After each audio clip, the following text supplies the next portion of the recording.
Internet! I'm Elliot the Purple-Haired Doofus, and welcome back to The Name of the Wind by Patrick Rothfuss. Today we are covering chapters 68 and 69. I hope you've read that far, because I do not want to ruin anything for you. Our section begins with Kvothe waking up after the time that he has been hailed as a hero and feeling the kind of crash that you get after you've been called a hero, and after you've liked such a thing. And then you're walking around and no one's calling you a hero, and it's a different feeling in your soul. But he's also in an incredibly bad mood because he missed a lunch date with Dinah while he was saving Fella, and while he was recuperating from the fire that he escaped from. He goes back to the bar that he was supposed to meet Dinah at, and the barman there says, you know, your timing is great. You have a visitor waiting for you. And Kvothe instantly perks up, and he walks right in. Unfortunately, this person that is waiting for him is not Dinah. It's actually Fella. And she is there to give him her eternal gratitude for saving her life. She gives him a new jacket to replace the one that he lost in the fire. And she tells him how she would not have survived without him. And he reassures her that of course she would. She's got strong hands. She would have totally been able to escape that without a problem. Fella eventually agrees, and she's putting the jacket on him when Kvothe sees a figure walking out of the bar and says it looks just like Dinah. And he wants to go after her, but he doesn't want to be rude to Fella.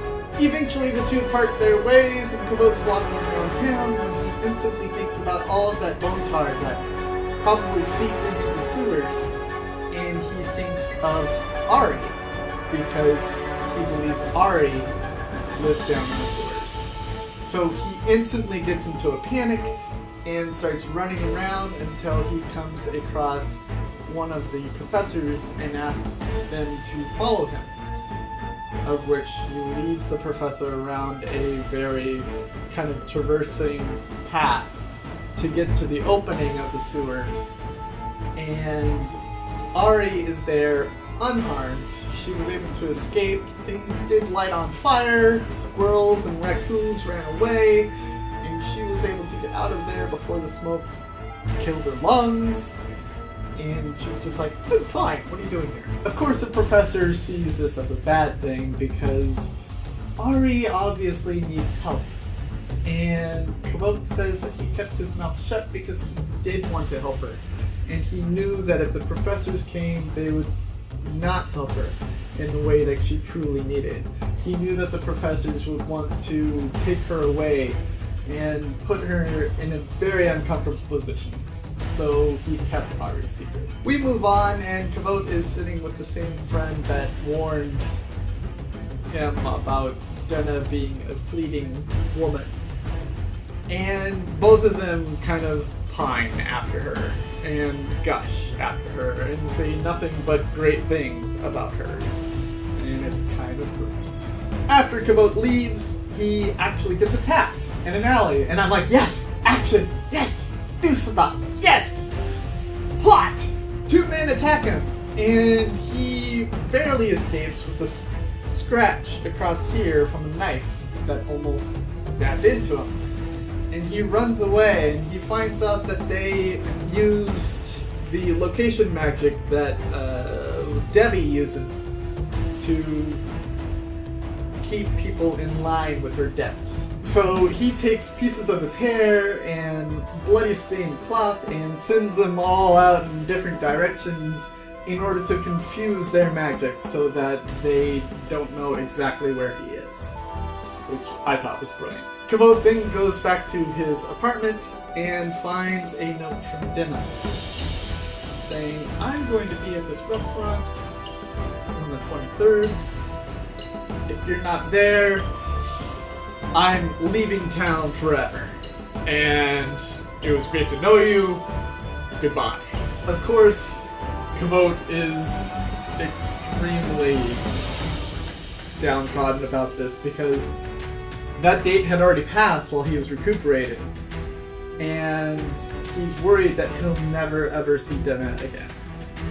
And that's where we leave today's section. Today's question is, when was the last time that you came off a high so high that it put you in an incredibly foul mood because you didn't experience that high, that same high, immediately after you came down from it?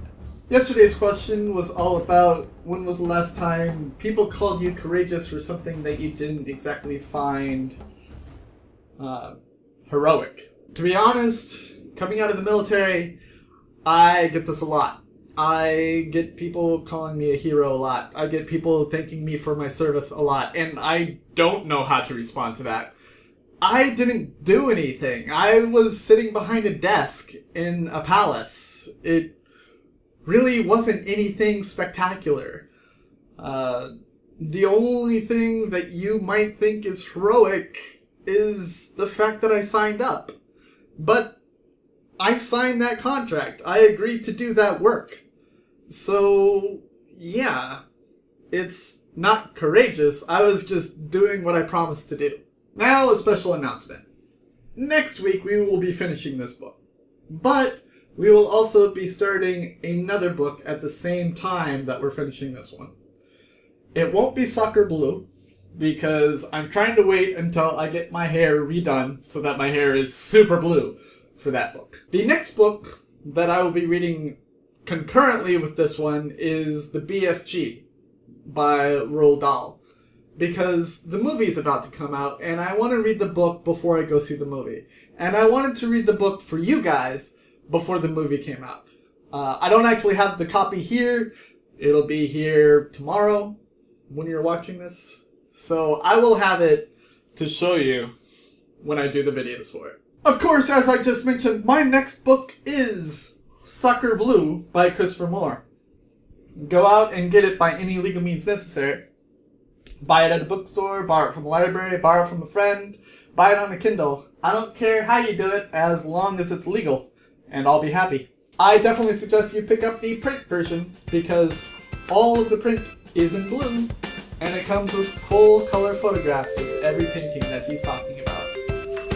It's kind of amazing. I have been the purple-haired doofus, reminding you to watch your pretend race. And I will see you all in the next chapters of The Name of the Wind by Patrick Rothfuss. Toodles!